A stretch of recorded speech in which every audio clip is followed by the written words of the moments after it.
We were just over a month away from opening day for Major League Baseball, so I thought it'd be fun to go through some of my best buys for the 2025 season and beyond. Now, as you guys know, baseball is the sport that I do the most with my sports card business. It's the sport that I follow the most closely. So I thought it'd be fun to utilize some of that knowledge that I have to maybe give you some tips and tricks on who you might want to buy for this upcoming season, maybe who you want to buy as a short to medium or long-term hold. So I threw together a little slideshow with some of my thoughts. Let's get to it. So the 2025 MLB best buys. The first thing I'm going to say is don't listen to me. Now that's pretty funny, probably, less than a minute into the video and I'm saying, well, you shouldn't listen to what I have to say here. And the reason for that is I'm just some guy. I don't have any major sports knowledge, background, etc. Yes, I do this for a living. I collect cards, I buy and sell cards, but I'm not an MLB scout. I'm not a coach. I played one season where I was a shortstop when I was like 9, and that's it in terms of baseball. I may have the baseball mind, but I am not an athlete to be able to tell you really, truly who is the best. Even with those who do really know their stuff, at the best, I'm making an educated guess. So my tip to you guys is recognize that no one really knows what's going to happen. This is all just a perspective. This is all just a guess. And at the end of the day, I always give you the advice to trust your knowledge and trust your gut. Buy things of players who you are confident in. Do your own research, those types of things, because when you make those decisions based off of your perspective, then it's a little easier to stomach when it goes wrong, and you can give yourself more credit when you get the win. So as always, as I say here, don't listen to me. This is just my opinion, my perspective, and I know that some of you guys would like to hear it. And of course, as always, this is not financial advice. But the first thing that I think that you need to think about here and consider is, are you looking to invest or are you looking to flip? Because these are two different things that I feel like people confuse a lot of the times. I hear a lot, who are the best investments of the 2025 season? And in all reality, people mean they are looking to flip. Think about why you're buying this player. Think about what upside you're thinking about and what you are hoping to happen here. Is your reason for investing, for buying this player, already priced in? So a great example there could be Ronald Acuna Jr., the anticipation of him coming back from his ACL tear last season. Well, the market knows that that's going to happen. That's not a secret. That's not something that is unexpected. Now, of course, if Acuna comes back and is at a MVP level again, sure, okay, his prices will continue to go up, but don't just rely on the fact that somebody has a narrative around them. One of the things you hear is, oh, is it a good time to end of last season? Should I buy Shohei Ohtani cards or Aaron Judge cards because when they win the MVP, their prices will go up? No, the MVP was already priced in. It was very clear that both of those guys were winning the MVP. So if you're looking to, flip based on that, maybe reconsider it. Know your timeline before buying, and this goes back to that investment versus flipping. Know when you're wanting to get in and know when you want to get out if you are looking to flip, or if you're looking to hold long-term. What is your long-term goal with that? Where is your out point? Where do you sell it if you want to sell it at all? But have a decent sense as to what you're out, what you're looking to see, and then take those profits and run. Have a plan for if things don't go well. And this is important for investing and flipping. If you're investing, my plan generally is to hold it. If I buy a player who I believe is worth investing in, let's say Juan Soto has a really bad season this year. Not going to happen. I believe he's going to win an MVP, but neither here nor there. But let's say that he has a bad season. My plan is to hold. I'm a big believer in him as a long-term player. He's somebody who I see as fairly safe. But if I'm buying somebody that's a more speculative play, if they play poorly, if they get injured, things like that, have a plan. Do you sell? Do you continue to hold? Make that plan and know what you're going to do before you buy that card. Consider wider market forces as well in terms of that investment side. Grading populations may change. If you buy a set, for example, Bowman's Best just came out. I guarantee you the PSA prices today are going to be way, way less than they are 2-3 months from now because the population of those cards rises.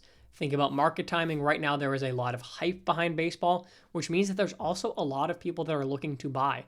Maybe that means it's a good time to sell, honestly, because If there are a lot of buyers, that means there's a lot of demand in the market, which means prices are probably higher. So something worth considering. Think about your market demand and think about your market timing. Also think about new product releases. When a new product comes out, older products a lot of times will get cheaper. So think about that in terms of how you're playing the market. But let's get into some players, plays, etc. These are the safe plays. These are the guys that if you're buying them, I don't want to call it there's no upside, because there is upside, but it's a safe play. If one of these guys gets hurt, if they don't have the amazing season that you expect, I don't see a huge dip in their prices, barring something drastic. Your Ohtanis, your Judges, your Bobby Witt, Gunnar Hendersons, Juan Soto, Mookie Betts, these are guys that I look at as fairly safe. Probably more of an investment play versus a flip play. They have a much higher floor, but the ceiling on them is maybe not as high as some of these other guys that we're going to talk about. Next up is your risk versus reward. And this is where I put together a little chart that we can look at here in just a second. But basically, think to yourself, how risk aversive are you? How much risk do you want to take, and how much upside does that player have? Think about the current market and where that player's market could go. Because ultimately, what matters the most in terms of the risk is where's their market now and what can change with that? Is there much room for growth? Or are they a player who has maybe already come close to hitting their ceiling? What more can they do to see more growth? As well as how expensive are they, and therefore what's the downside? Are they somebody who is fairly cheap right now but has a really big ceiling? So fairly low risk but a solid reward potentially? Worth considering. Think about what risks there are. So playing time. Is a player a guaranteed everyday player? What about injuries? You know that players who get hurt are injury prone, etc. What about existing competition? That both in terms of awards. So if you're playing in the National League, how likely are you to win the MVP with guys like Soto, Shohei, Mookie, etc.? Getting those awards, getting the recognition, being the best player on your team is an important thing. So think about the existing competition that player has.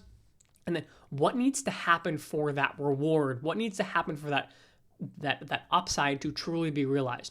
Are they likely to get this recognition? Like, if they have a really good season, will they be a focal point on their team? So let's look at some guys now. The first one is Yordan Alvarez. Now, he's a guy who his prices are slightly below middle of the road in my opinion. He's fairly affordable. He has good upside, but he also comes with a little bit of risk. He's one of those guys who I think is a good play, but the Astros might not necessarily be amazing this year. He has less lineup protection. He tends to historically maybe miss some time. Mixed bag there. Lower price point, but he's not as far to the right. There's not as much upside there. Julio Rodriguez. Now, Julio, he has more risk because Julio had a really rough season last year. And Julio, if you know the market and you know Julio, if you know ball, you know that Julio is a guy who tends to start off slowly. So if you buy his stuff, I would suggest being prepared to hold it until the middle of the season, if not, August, because he's the guy from the Dominican. A lot of times, if you look at some of these stats for the guys that grew up in the Caribbean, they do well when it's warm. It's a great thing that showed compared Luis Castillo to John Lester.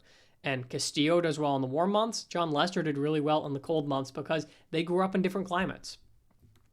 Mike Trout. Now, Trout's prices, I don't want to say that they've hit a floor, but they've gone pretty low. His upside is an MVP. Now, obviously, his cards are more expensive than that of Julio and Yordan Alvarez. But considering the downside, aka how much lower can they go and do I expect them to go, I think he has less risk and more reward there. So he's a guy who may be worth thinking about. Acuna. Now, Acuna, I think, has more market upside than Trout because I think that I think Acuna coming out and doing Acuna things is record-breaking, is going to be crazy. The Braves are a much better team. They have if things click for the Braves, they are potentially the best team in baseball. So I think Acuna has more upside. He also has more risk because coming back from that injury, if you look at the last time he tore his ACL, his first season back, he was not amazing. So question is, which version of Acuna are we going to get? I think he's going to miss about a month of the season, so that's also another factor there. Jazz Chisholm. He's an interesting one. while he's not crazy expensive, I still think he comes with a fair amount of risk just simply because of his injury risk. He's a guy who seems to get hurt frequently, as well as he's not the face of his team.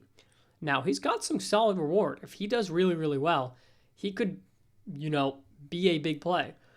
But prices have gone up a little bit since he's gone to the Yankees. There's some of that hype that's being built in there.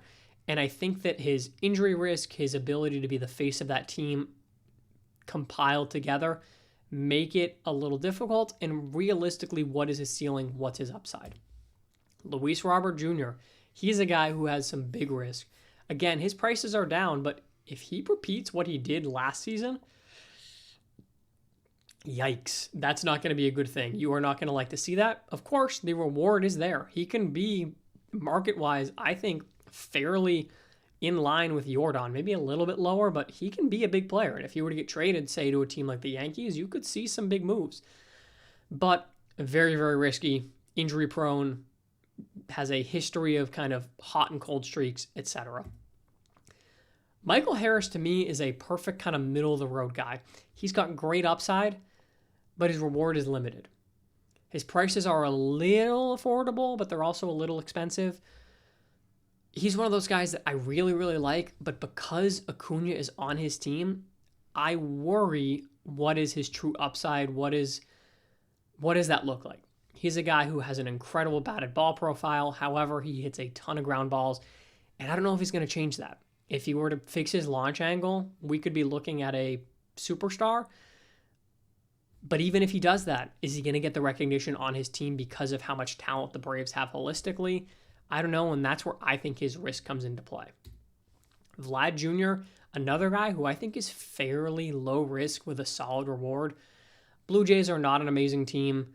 He probably will not be back with Toronto.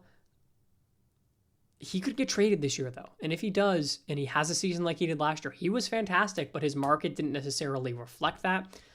I think the reward is hoping that he gets traded, but I also don't think that he has too much downside because his prices aren't crazy. Honestly, I'd say that they're fairly in line with a Jordan price-wise, but he's a much safer player with, I think, more upside, to be perfectly honest. Ozzie Albies is a great example of a low-risk, low-reward player. He's great. He's a solid contributor for the Braves. He's not going to win an MVP. He's not going to be the face of that team. He's not going to put up huge numbers, but his prices are also cheap. So it's just one of those that, he's a guy who I just wouldn't touch. Just an example of a player like that where there's not much risk, but there's also not much reward. Corbin Carroll kind of falls into this category here of these guys who can get hurt, have bad seasons, etc., but we also know can put up MVP level numbers. I'm hoping we see the Corbin bounce back. We'll see what happens. The D-backs should be a solid team. Adley is an interesting one. He had a pretty mediocre season last year, if we're being perfectly honest. He was not as good as he was in his 2023 campaign. And I also wonder how much his upside is. His prices are still fairly expensive. They've gone down a little bit, but he's still fairly pricey for who he is, which just has me worried in terms of the risk side of him. In the reward, I don't think he's going to be able to put up an MVP level season. I don't think that he's going to be the face of his team, given that, one of the safer plays was a Gunnar Henderson. There are better hitters on that team, and despite the fact that defense can win championships, defense does not necessarily bring hobby relevance. So that's just tough. Francisco Lindor, had Juan Soto not signed, he probably would have been further along in terms of this reward side of things, but he's fairly low risk. His prices aren't crazy, crazy high, but I think his reward upside is not necessarily there. He's somebody who I like as a player, don't know that I like him as a hobby, investment, or flip. Now, you probably noticed a couple of things. There were no rookies there, as well as no second-year players. Why is that? But first, I'm going to talk rookies. I would recommend not buying anybody of the 2025 class. Your James Woods, Dylan Cruz, Kobe Mayo, Roki Sasaki, Rhett Lauder, etc. Roki Sasaki's the one that I can put a little bit of an asterisk with because some of his stuff from Japan, he really does not have many cards out there, period. You might be able to do well with some of that stuff, but I don't recommend buying these cards because the market is not stable on these players. Right now, the population on their rookie cards is going to be as low as it gets. Series 1, and that's it. As time goes on, the population is only going to go up. The supply is only going to get bigger, but demand is probably going to stay about the same. Of course, if James Wood comes out and has a crazy season, yes, you will see an increase in demand, but that demand is going to be likely met with a larger increase in supply. So that just makes it hard to really get value. You are really having to beat the hype cycle, sell really quickly. My opinion is don't buy any of these rookies at a very big high price right now. Wait for there to be some more sets out for the market to stabilize, because only having Series 1 out, there's just simply not enough supply to meet the demand, especially as we get into spring training, the start of the season, and some of these guys start to do well. The one caveat is a lot of these guys do have Bowman Chrome cards. Those could be a decent play because of that low supply of their actual rookie cards. Now, the first Bowmans are always going to remain relevant, but I like to call them their second, third, fourth, whatever Bowmans, basically where it's not a first Bowman, but it's not an actual rookie card. It's just a prospect card. Those can have solid plays and upside right now. But if you are buying those, you need to make sure to sell them before this supply really starts to go up. Get them gone, buy it now, but then sell it quickly. That is a flip, not an investment. And then second-year players. Now, second-year players, I think, fall into a different category than some of those more established stars. We now have a full year of product that is printed. Their total number of rookie cards are generally set unless we see a late edition of a, heritage high number, a platinum anniversary, etc. But generally, their markets are much more established because the supply on those rookie cards is about as high as it's going to get. However, these players are also still very much so in the hype cycle. Now, that can be good or bad. With that, you can see some big gains in values, but you can also see some big drops in values. The what if is still heavily influencing these players' markets, so be cautious with these guys. These guys are a lot riskier than some of those more established players. However, there's also more upside, I think, in these plays because you can still capitalize on this hype cycle. You are not necessarily relying on them putting together an MVP season. Also know that not all markets are made equal. Some players likely have already peaked or have very, very limited upside left. So let's look at some of these guys, second-year players.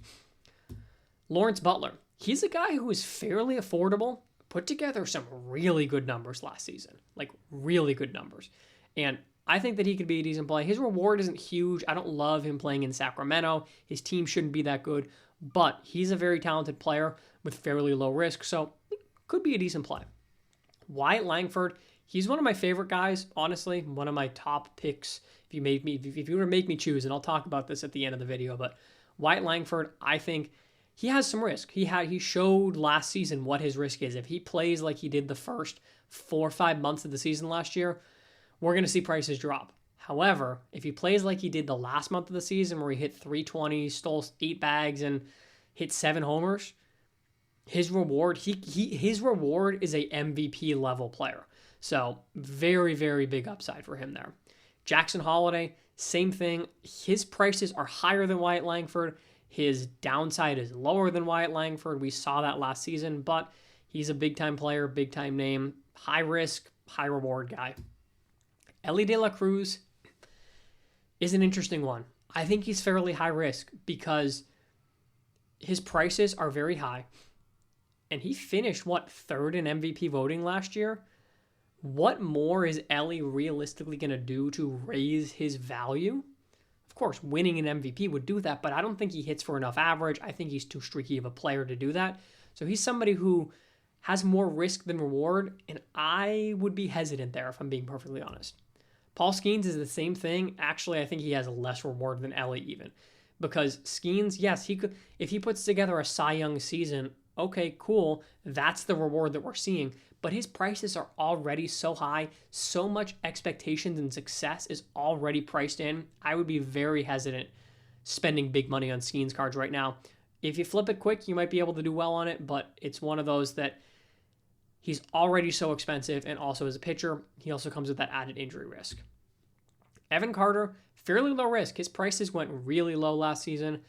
I don't think he has as big of a reward as a Lawrence Butler, as a Wyatt Langford, as a even as an Ellie De La Cruz, but I think the Rangers could be a very solid team, which could mean that Evan Carter is a really, really solid player. Going to be a solid contributor. I don't think he has the ceiling that a Wyatt Langford does, though. Colton Cowser, one of those low-risk, low-reward guys. He had a solid season. I think he should have been AL Rookie of the Year. However, he's also not somebody who has huge upside. He's not going to be as good as many of the guys on that team. He's just a good player, not somebody who I'd put serious money into personally. Jackson Merrill, I think his upside is lower than that of Wyatt Langford. I think his upside of that is lower than a Jackson Holliday. But he's a very solid player. He put together a big season last year. A lot of people think he should have won Rookie of the Year. His prices are fairly pricey, but he also is a fairly safe player. He doesn't have the risk that's associated with some of these guys like Holliday and Langford, which is why I think that he's potentially a decent buy. I just don't know that he has the same upside, which is where there's a bit of a question. Yamamoto, similarly, with that Dodgers rotation, it's going to be really, really hard for him to jump up price-wise. He's already fairly pricey. There's already going to be a new Japanese phenom in Roki Sasaki coming in. Limited upside with a fair amount of risk, especially as a pitcher. Jackson Chourio, one of my favorite plays, if not my favorite play of the season. I think he's fairly low risk. I think his profile is very, very, very safe. And I think that his prices, you can get Chourio generally for about the same price as Merrill. You can get him a lot of times for cheaper than a Jackson Holliday. You can get him for cheaper than an Ellie De La Cruz or a Paul Skeens. I really like Chourio. He's already a star. He could jump himself into a superstar this season. Dominguez, high-risk player, but very high reward. Being on the Yankees, especially with the loss of Juan Soto, he could become the number 2 guy in that offense. He's hitting leadoff supposedly for them. Could have a big season, but he also has big risk. Big injury risk. I think he's less risky than Jackson Holliday because when he has played well. He just has the injury risk and he has some downside. So consider it, but his upside I think is potentially the highest of any of these guys just because of the talent that he has and the market that he plays in. And then finally, Junior Caminero. I think he's pretty middle on this graph. I think that he's got really good reward. I don't know that he has as good of upside as some of these guys on the far right. I think he's riskier from a price perspective than a Lawrence Butler, than a Evan Carter, but I think he's a better play than an Ellie because I think he has more upside.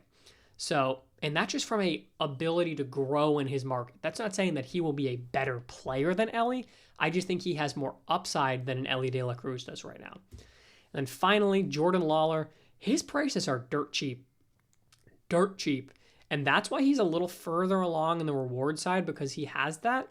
And he is so cheap.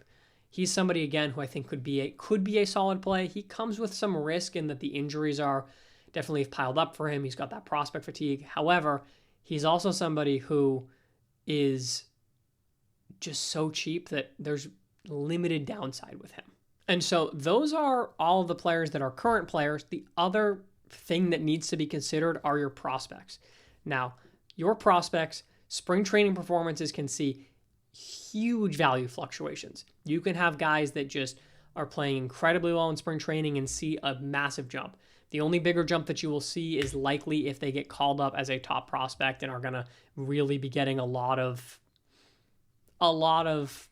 play time and a lot of hype.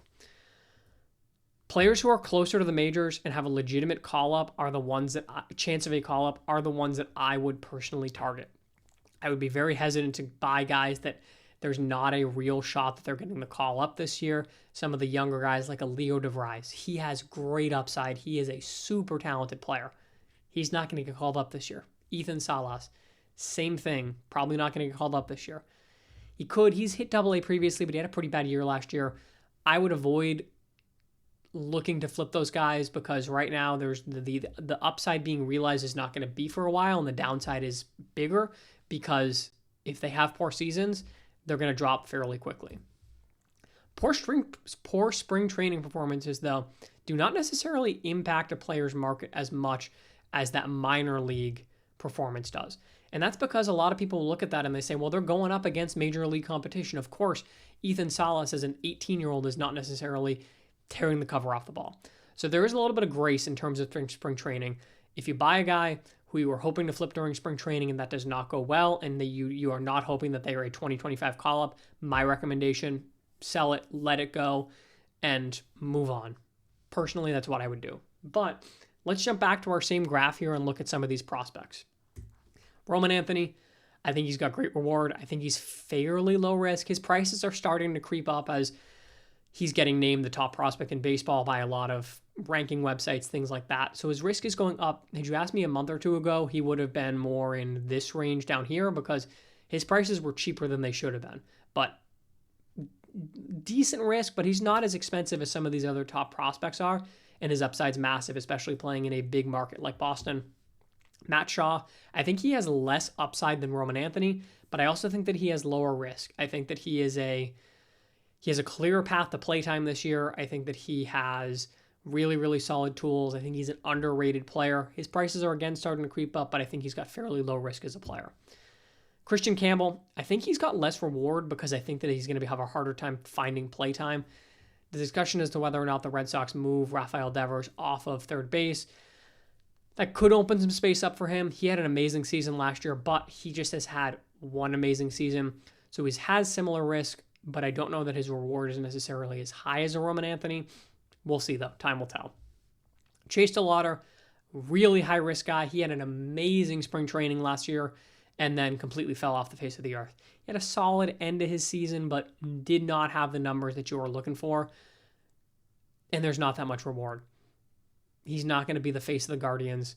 They can have a very solid team, but I don't think he's going to be the face of that team. I could see him having a big spring training again and getting some hype. I would avoid it because of the risk personally. Samuel Basallo, he's a guy who is a low-risk player. I think he's a super talented guy. His prices aren't that expensive. He's proven that he can get it done at every single level of the minors, and he is doing well despite being very young. But he does not have a path to playtime, and he's a catcher or going to be a first baseman, which generally has much less hobby value. So his reward might not necessarily bring as big of an upside as some of these other, I don't want to call them skill position players. I'm thinking like in football sense, but basically as some of these, outfielders, infielders, etc. Bryce Eldridge, big risk. As a guy who's 6'7", he has played incredibly well. His prices have gotten to be more expensive. I think he's the most expensive guy on this list as of yet. But, his upside's Aaron Judge. He is huge. He has huge power. He went from A-ball to AAA last year. Very well could make the team this year. I don't know that he'll make it out of camp, but big upside. Literally, upside is Aaron Judge, but the risk is high because of his pricing right now. Emmanuel Rodriguez couldn't fit his whole name here, but Twins prospect, I think his risk is really, really high just because of injury. His prices are middle of the road. He's not crazy, crazy expensive. He's not as expensive as any of these guys, but he is significantly more injury prone. And if you know anything about the Minnesota Twins, that team in general is super injury prone. So I'd be very, very careful buying Emmanuel Rodriguez. Could maybe sprinkle a little bit in there. He's a great player, good upside, but the injury risk, we'll see. Travis Bazzana, I think his risk is much higher than his reward is right now. His prices are really high because Bowman Draft is the most recent Bowman release, number one pick in the draft last year. He's a good player. I don't know that he has MVP upside. I don't know that he's going to be a superstar, face of the league type guy. Personally, I wouldn't buy him. I think he's got good upside because of the hype right now, and you might be able to capitalize on the short term, but not a long-term play in my opinion. Max Clark. He's higher on the risk side of things right now for both price as well as the likelihood that he hits the majors this year. He is somebody who is super marketable. He does a really, really good job. He's all over content. He's doing a ton to market himself. He's a fantastic baseball player. He's somebody who could be flash. I think that he could have a Bobby Witt type market potentially. Playing in Kansas City, playing in Detroit, similar type, not huge markets, things that the national media clearly and obviously pays a lot of attention to. But he does a very good job at marketing himself. Very, very talented player. He's just expensive and comes with that risk. And he's also not necessarily, I think we're probably going to see him in 2026 more likely, which just makes him more of a long-term hold, which you need to be okay with, especially at his high price right now. Jack Caglione, I put him at the top in terms of risk reward because the risk is super high. His prices are ridiculously high right now. However, if he ends up being a two-way player, he's not going to be the next Shohei Ohtani.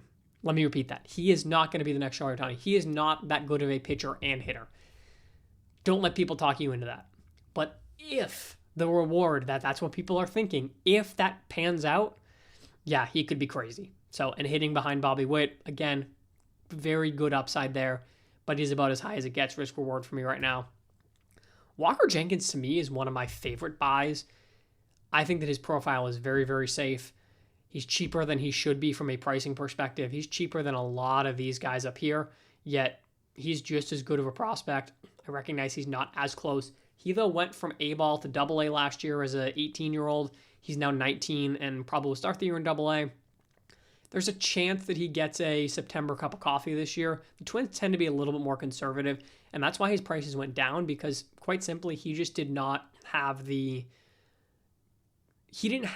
clear future payout soon that a lot of people want, which means that he then falls to the back of people's minds, which means prices go down. If people aren't looking at his auctions, if people aren't actively trying to buy him because they think that there is a clear out soon for them to sell his cards, the price is dipped.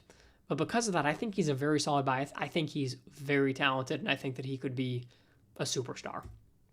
Carson Williams, top 10 prospect in baseball, Rays prospect. Honestly, he's one of the safer prospects in my opinion. I think his profile is very safe. However, his risk is just not worth it to me. He is a very talented player, but he's going to be one of those guys who I think is a better real-life player than a hobby player or like fantasy player from that perspective. I play a lot of Dynasty baseball. So he's a very good player. His prices have gotten to be, $500, $600 for a PSA 10 first Bowman numbered card.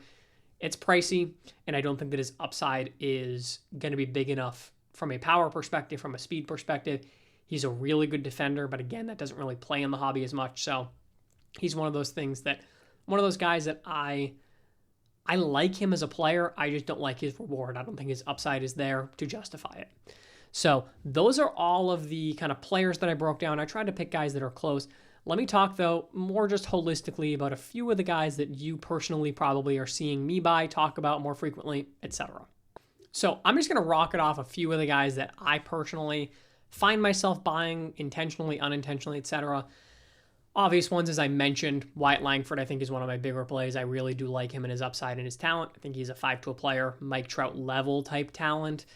We'll see if it's realized. Jackson Chourio, I got lucky with Topps and the Sapphire Auto. I'm holding on to this. I think that's going to be the start of my Jackson Chourio PC here, but really like him. I think his upside's huge, and people forget that he is just 20, now 21, basically.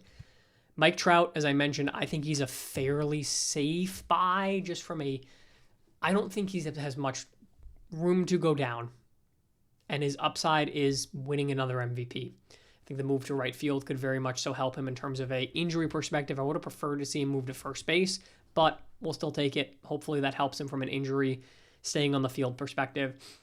You're always going to see me buying Juan Soto. I think he's one of the safer buys in terms of a long-term investment. He is the modern-day Ted Williams, as a lot of people like to call him. I think he's on a clear path to the Hall of Fame. He's still insanely young.